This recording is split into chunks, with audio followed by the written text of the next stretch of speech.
today I'm here to share with you a lot of thrillers which I have read over the past few months, and I've read quite a lot of them. So the first thriller, which is very close to my heart, it is The Mirror Man by Lars Kepler.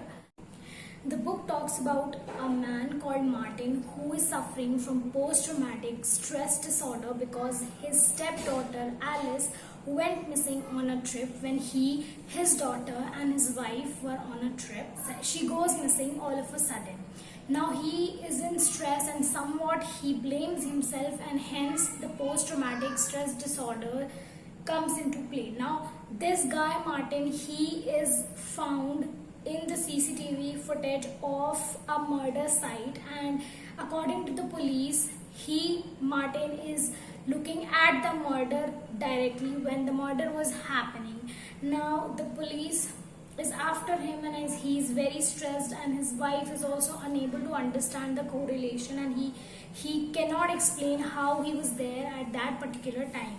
Now the book is beautifully written, it's very enigmatic, and the twists and turns, they are just amazing. And the book also talks about a lot of grief and how human mind gets deteriorated over time when it is struck by grief or trauma or some kind of atrocity. Now in case of Martin, he has had a very difficult childhood, and this book also tells that when some human goes through some kind of atrocity or some kind of rude behavior or some kind of punishment, it gets twisted, the neurons get twisted, and it develops a lot of psychotic problems over the years, and that is what we see in this book. And trust me, the ending, it just broke my heart because the ending was very unexpected. I did not expect this book to end so brutally, but it did. So if you want to be on the edge throughout reading, you just have to pick this book up.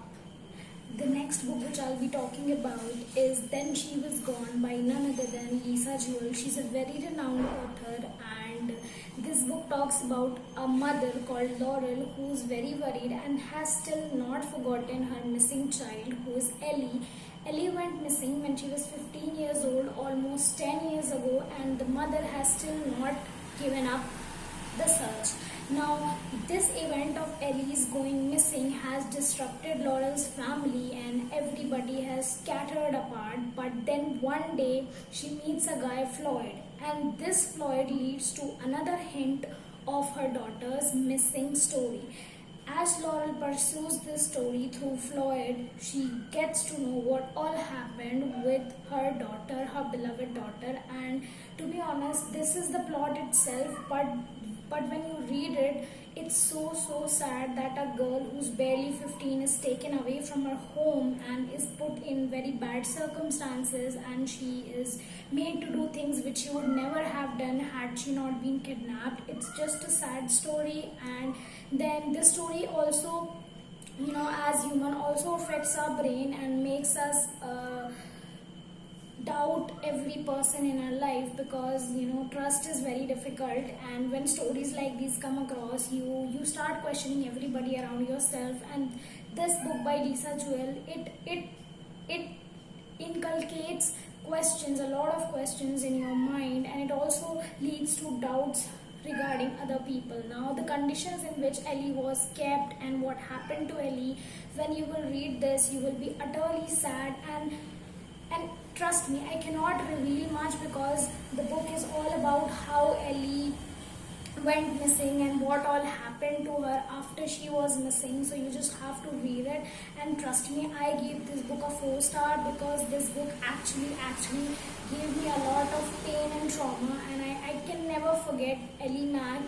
And when you will read it, you won't forget it either, I promise. The next book which I'll be talking about is one of my favorite thriller authors whom I have discovered very recently, and her name is Frida McFadden. And the book which I'll be talking about is The Wife Upstairs by Frida McFadden. Now, how many of you have read Verity? If you have read Verity, you know the basic plot line, which is there's this sick woman whose husband is in search of a caretaker, and when the caretaker arrives at the home, there are some mysterious events and the caretaker feels a bit awful, and there's some kind of inkling at the back of the caretaker's mind that she should run, but she doesn't, and slowly and steadily things start to unfold. Now the wife upstairs is somewhat similar on the same plot which I have described just a second ago. So it talks about this woman who is in search of job, and then she stumbles upon this man who is also in search of something, and what he is in search of is a caretaker for his sick wife Victoria. Now this, mind you, this man is a very renowned author, and then this woman who's in need of money, she just says yes, and she goes to the place which is very very far from city. It's a very isolated kind of town, and in this town there's this specific thing that when it snows, it snows so heavily that everything is covered and you cannot commute and you cannot go anywhere. So this is the basic plot line, but when you read it, the writing style from the starting statement to the ending statement, it's just full of mystery. And you know, there are some books which have so impactful first line that you just have to continue this book no matter what. So the first line of this book, The Wife Upstairs, was very convincing, and hence I kept reading it. And trust me, there are so many twists, not one, not two, there are at least 3 to 4 twists, plot twists in this book, and I even cried while I was reading this book because there were some emotional aspects also. The author has manipulated with the reader's mind in terms of mystery, in terms of emotions, and in terms of a lot of things. When you will read it, you will understand it. I gave this book 4.5 stars because trust me, I have read Verity, but this book is way better than Verity. It's an unpopular opinion, but yes, I'm still in a book coma because when I finished reading it, I had tears, I had snot in my nose, and I was very traumatized because I cannot reveal, you just have to read it for yourself, but trust me, you will love it. It's a page turner and you will keep on turning the pages because the writing style is immaculate and it is written in a very mysterious and secretive ways. Each sentence is a mystery in itself and you will want to read more in order to unfurl the sentence itself. The next book which I'll be talking about is yet another book by Frida McFadden. This book is called The Housemaid, and the cover is a bit cliche, but I like how there is an eye peeping from the eye hole, and I picked this book up just for the cover itself. Now, to be honest, McFadden writes in a very enigmatic way. Her first sentences are always something which will hook you to the book itself. And so the case is same with this book as well. Now, what are the things about this book which I loved the most? The plot itself. There is this rich woman called Nina Winchester who is very rich, and apparently she is unable to take care of her house and her daughter Cecilia. So she is in search of a housemaid, and Millie stumbles upon this advertisement by Nina Winchester, and Millie, who is very poor right now and she's living in her car, has to have this job anyhow. So she makes her appearance appealing to Nina and goes to her house and asks for the job, and luckily Nina also gives her the job. Now, but when it comes to the room assigned to Millie, the room is a bit, that gory, it has gory vibes and it is a bit sinister. So the room which is assigned to Millie is sinister, and from there things start to unfold. And as Millie shifts with the family, she describes various behaviors of the family members and how the house seems spooky, and the story develops further. Now, the writing style of Frida McFadden is very gripping, and you will definitely be obliged to turn page after page in order to know what's next. The same happened to me. Now, slowly the book, reveals itself. The plot is revealed, and it's just amazing. I also gave this book 4 stars because the writing is very beautiful, and the ending is very gruesome.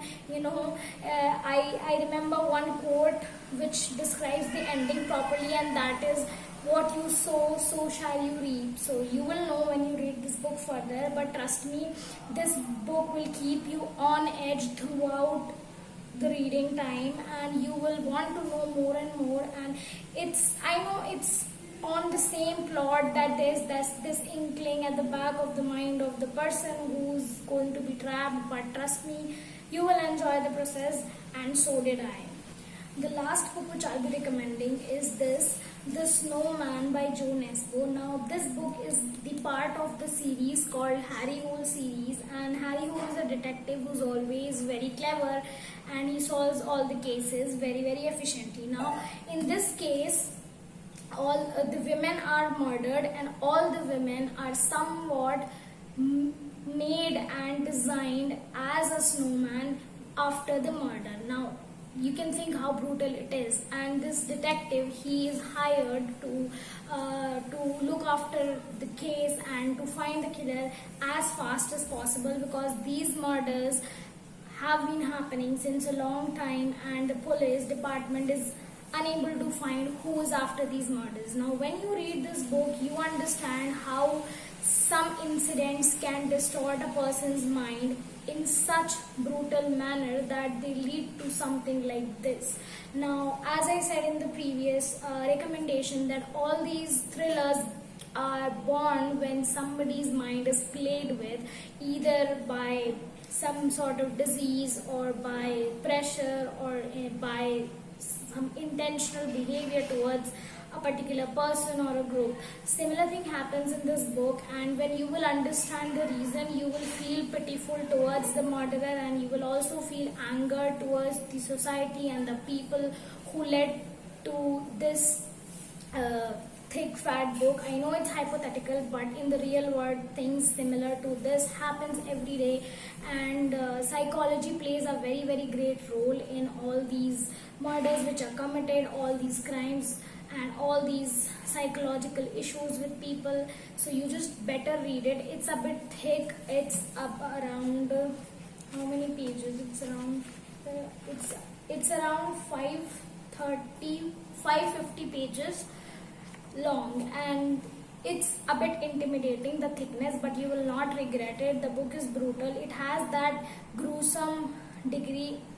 It has that gruesome element very, very, very well executed, and then it also has some moral which we can derive from the end, and it's a complete package of brutality, excellent writing, excellent execution, and the characters are also very nice, and you will love the characters as well.